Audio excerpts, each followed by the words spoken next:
نحمده ونصلي على رسوله الكريم اما بعد فقد قال الله تبارك وتعالى كما ورد في سورة الواقعة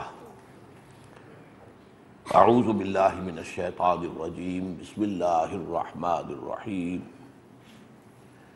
وَلَقَدْ عَلِمْتُمُ النَّشْأَةَ الْأُولَى فَلَوْلَا تَذَكَّرُونَ وقال عز وجل كما ورد في سورة الانشقاق فلا اقسم بالشفق والليل وما وسق والقمر اذا اتسق لتركبن طبقا عن طبق فما لهم لا يؤمنون صدق اللہ العظیم رب اشرح لي صدري ويسر لي امري واحلل عقدة من لساني يفقهوا قولي اللهم ربنا الہمنا رشدنا واعذنا من شرور انفسنا اللهم ارنا الحق حقا وارزقنا اتباعه وارنا الباطل باطلا وارزقنا اجتنابه اللهم وفقنا لما تحب وترضى وتقبل منا فانك خير المتقبلين آمین یا رب العالمین۔ ہمارے ہاں ایک مضمون چل رہا ہے سلسلے وار، سابقہ اور موجودہ مسلمان امتوں کا ماضی، حال اور مستقبل۔ اس میں اب تک جو گفتگو ہو چکی ہے وہ سابقہ امت مسلمہ کی تاریخ میں حضور صلی اللہ علیہ وسلم کی بعثت تک جو دو ادوار آئے عروج کے اور دو آئے زوال کے، ان کا تذکرہ ہو چکا ہے، اور یہ کہ جو دوسرا زوال ان کا شروع ہوا تھا ان پر رومیوں کے حکمرانی کے بعد سے وہ جاری رہا یہاں تک کہ پچھلی صدی کے آغاز تک وہ اپنی انتہا کو پہنچا۔ البتہ اس کے بعد ان کے ہاں ایک نشأت ثانیہ کا عمل شروع ہوا۔ یہی مسئلہ اس حدیث نبوی کی روح سے کہ حضور نے فرمایا صلی اللہ علیہ وسلم لَيَأْتِيَنَّ عَلَىٰ أُمَّتِي مَا أَتَىٰ عَلَىٰ بَنِي إِسْرَائِيلَ حَسْبَ النَّعْلِ بِالنَّعْلِ، میری امت پر بھی وہ سارے حالات وارد ہو کر رہیں گے جو بنی اسرائیل پر ہوئے، بالکل اسی طرح جیسے ایک جوڑے کی دو جوتیاں ایک دوسرے کے مشابہ ہوتی ہیں، تھوڑا سا فرق بھی ہوتا ہے، اوپر سے آپ دیکھیں گے تو پنجوں کا فرق نظر آئے گا، تلوے جوڑ دیں گے تو کوئی فرق نہیں ہے، تو بٹوین دی لائنز اگر پڑھیں گے تو معلوم ہوگا کہ ان میں بالکل کوئی فرق نہیں ہے، یہ کاربن کاپی ہے، وہ بھی ہم بیان کر چکے ہیں۔ پہلا عروج عربوں کی زیر قیادت ہوا مسلمانوں کا، پھر زوال آیا فتنہ تاتار کے ہاتھوں، عربوں کے اقتدار کا خاتمہ ہوا، بلکہ عرب جو ہے بحیثیت مجموعی امت مسلمہ کی قیادت سے معزول کر دیے گئے۔ چند سو سال گزرے، بہت ہی طوائف الملوکی اور بڑی مایوسی کا دور تھا، زوال اول۔ پھر معجزہ ہوا، جن تاتاریوں کے ہاتھوں لاکھوں نہیں کروڑوں مسلمان قتل ہوئے تھے وہ ایمان لے آئے، اور ان کے مختلف قبیلوں کے ذریعے سے مسلمانوں کو ایک نشأت ثانیہ ملی۔ اس کے بعد اس کو بھی زوال آیا۔ وہ جو ہمارا دوسرا زوال تھا وہ سقوط ہسپانیہ سے شروع ہوا، 15ویں صدی کے آخر اور 16ویں صدی کے شروع میں، عیسوی صدیوں کے حساب سے بات کر رہا ہوں، اور وہ اپنی انتہا کو پہنچا ہے پچھلی صدی کے آغاز میں، پہلی جنگ عظیم کے بعد، جب تقریباً پورا عالم اسلام یورپی اقوام کی غلامی کے اندر آ گیا۔ اب اس کے بعد سے امت مسلمہ کا بھی ایک نشأت ثانیہ کا آغاز ہوا ہے۔ تو ہم جس دور میں سانس لے رہے ہیں یہ امت کی نشأت ثانیہ کا دور، دونوں امتوں کی۔ البتہ ایک بات میں نے بیان کی تھی، وہ اپنے آپ کے ذہن سے اوجھل نہیں لینی چاہیے، اسلام کا معاملہ اور امت مسلمہ کا معاملہ اس کو علیحدہ کر دیجیے۔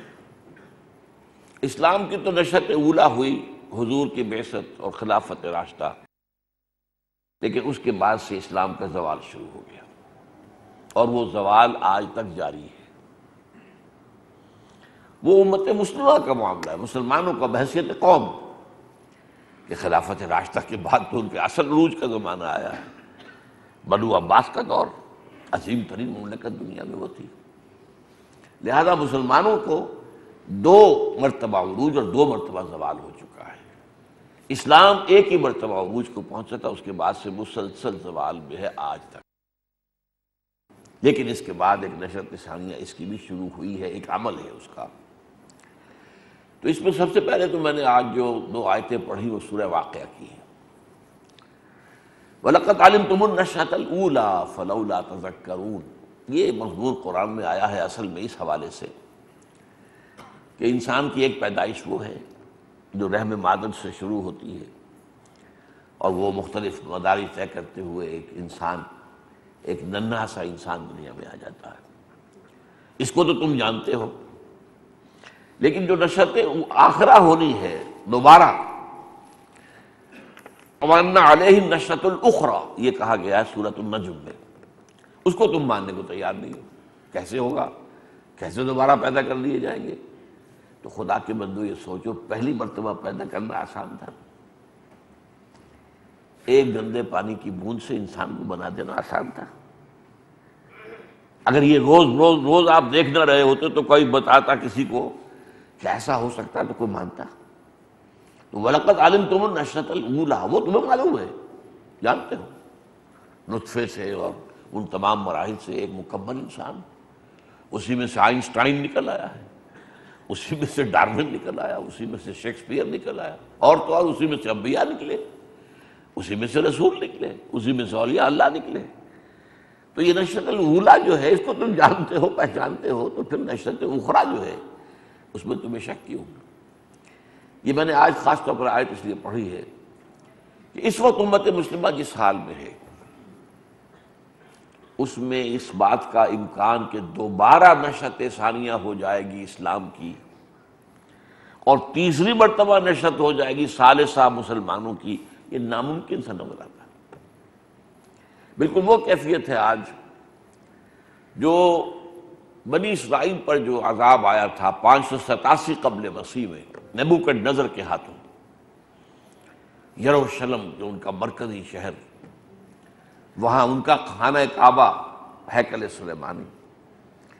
سلیمانی مسمار، ایک اینٹ سلامت نہیں رہنے دی، 2 اینٹیں برابر نہیں رہی، اور تمام آبادی یا قتل اور یا انہیں بھیڑ بکریوں کی طرح ہانک کر بیبیلونیا لے گئے، جس کو وہ کہتے ہیں اور ایرا آف کیپٹیوٹی، ہماری اسیری کا دور۔ اس وقت حضرت عزیر علیہ السلام کا وہ معاملہ قرآن مجید میں سورہ بقرہ میں آیا ہے۔ وہ اجڑی ہوئی بستی جب دیکھی، یروشلم، کہیں باہر سے آئے ہوں گے، ظاہر بات ہے کہ عالم یہودیت تو وسیع تھا نا، کہیں سے آئے اور یروشلم کو دیکھا کہ کوئی 2 اینٹیں سلامت نہیں، یہ ہیکل سلیمانی جو ہے یہ پڑا ہوا ہے مسمار، اور ایک انسان، ایک متنفس نہیں ہے، ایک متنفس۔ کیف یحیی اللہ ھذہ بعد موتھا، کیسے اللہ دوبارہ زندہ کر دے گا اس کو؟ تو یہ ایک تعجب اس طرح کا کہ اب کیسے بستی ہے دوبارہ بسے گی، کیسے یہاں آبادی دوبارہ ہو جائے گی، یہاں تو کوئی امکان ہی نہیں ہے۔ وہ حال آج ہمارا ہے۔ اس کے بعد کیا ہوا؟ یہ سورہ بقرہ میں ہے، 100 سال کے لیے موت طاری کر دی اللہ نے حضرت عزیر پر علیہ السلام۔ اب وہ تو سوئے ہوئے اس موت کی نیند، اس 100 سال میں ایک انقلاب آ گیا۔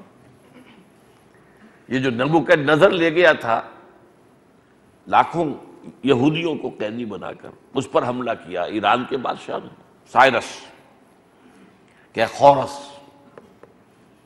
اور اس نے پھر جب عراق پر حملہ کیا، یہ بیبلونیا سے مراد عراق ہے، بابل، تو پھر اجازت دے دی، جاؤ واپس جا کے اپنا تم ہیکل بھی تعمیر کر لو، تم اپنی بستیاں آباد کر لو۔ اس عرصے میں وہ ایک قافلے بن کے آنے شروع ہو گئے، تو گویا کہ نشأت اخریٰ شروع ہو گئی۔ تو اس طرح پھر اسی وقت حضرت عزیر کو اللہ نے دوبارہ زندہ کیا اور ان کو دکھایا کہ دیکھو یہ بستی تو آباد ہو گئی۔ تو اس طریقے سے یہ اسلام پر بھی نشأت ثانیہ آ کر رہے گی اور مسلمانوں کی نشأت ثالثہ آ کر رہے گی۔ تو فرق صرف یہ ہے کہ اسلام کی یہ نشأت ثانیہ ہے، مسلمانوں کی نشرت ثالثہ ہوگی، پہلی عربوں کے زیر قیادت، دوسری ترکوں کے زیر قیادت، ترکان تیموری، Terken صفوی، Terken Seljuqi, Terken Usmani, stock ایک ہی ہے۔ اب یہ جو عمل شروع ہوا ہے، اسی عمل کے اعتبار سے میں پہلے آپ کو آیات سنا چکا ہوں، یہ سورہ انشقاق کی، فلا اقسم بالشفق، تو قسم کھاتا ہوں میں شفق کی۔ شفق کیا ہوتی ہے؟ سورج ڈوب چکا، لیکن کچھ لالی، کچھ اثرات ہیں دور سے، وہ جہاں غروب ہوا ہے وہاں سے بھی اس کی کچھ جو ہے وہ پہنچ رہی ہے روشنی، تو ابھی سرخی نظر آتی ہے، تو یہ شفق ہے کہ اصل سورج تو ڈوب، اسلام ڈوب چکا، کہاں ہے اسلام؟ ایک مذہب کی حیثیت سے ہے، دین کی حیثیت سے کہیں نہیں، کہیں نہیں، کہیں نہیں، سورج ڈوب چکا، لیکن شفق، اس کی تعلیمات تو باقی ہے نا، اس کی ایک یاد تو ہے نا کہ ہاں دور نبوی اور خلافت راشدہ میں وہ نظام تھا، قائم تھا۔ اس کے بعد تاریک رات آ گئی، واللیل وما وسق، اور قسم ہے رات کی اور جو کچھ وہ اپنے اندر سمیٹ لیتی ہے، تاریک کیا ہی سمیٹے گی رات، اور کیا سمیٹے گی؟ یہ دور میں جو گمراہیاں آئیں، جو فتنے اٹھے، وہ سب اس طویل رات کا حصہ ہے۔ لیکن پھر والقمر اذا اتسق، پھر جب قسم ہے چاند کی جب کو رفتہ رفتہ بھرتا ہے۔ آپ کو معلوم ہے پہلی رات کا چاند کیا نظر آتا ہے؟ جیسے کوئی سوکھی ہوئی ٹہنی سی ہو کوئی، اس کے بعد 14 دن میں کیا بن جاتا ہے؟ اذا اتسق، جب بھر جاتا ہے پورا۔ لترکبن طبقا عن طبق، تم لازماً چڑھو گے ایک سطح کے بعد دوسری، طبق کے بعد دوسرا طبق، جیسے کہا گیا کہ سبع سماوات طباقا، جیسے یہ 7 آسمان ایک دوسرے کے اوپر ہیں، تو ایسے ہی تم طبقاً عن طبق، ایک مرحلے، ایک درجے سے دوسرے تک چڑھائی ہوگی۔ تو یہ عمل جو ہے نشأت ثانیہ کا اسلام کا اور نشأت ثالثہ کا مسلمانوں کا، یہ تدریجاً ہوگا۔ یہ کام اب اس طرح نہیں ہو سکتا جیسے کہ حضور کے عہد مبارک میں ہو گیا، کہ آپ کے دست مبارک میں صرف آپ کی حیات دنیاوی 23 برس، بلکہ حیات دنیاوی تو آپ کہیں کہ 61 برس تھی جو قمری حساب سے، لیکن ظاہر بات ہے اس سے پہلے جو 40 برس ہے، پہلے وہ تو ابھی وحی کا آغاز نہیں ہوا تھا، اس کے بعد تو وہ 21 برس ہی بنتے ہیں نا، یا قمری حساب سے 23 برس۔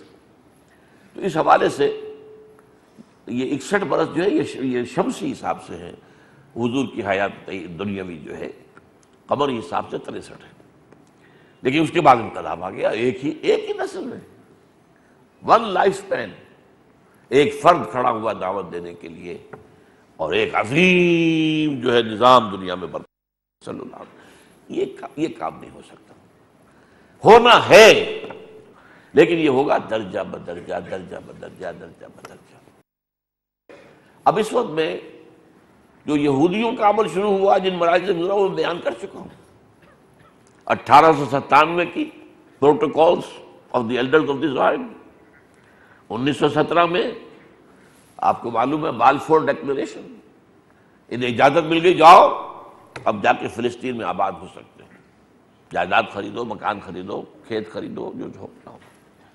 1948 میں اسرائیل قائم ہو گیا، 1967 میں اس نے 3 عرب ملکوں کو شکست فاش دے کر اپنے حدود بڑھا دی۔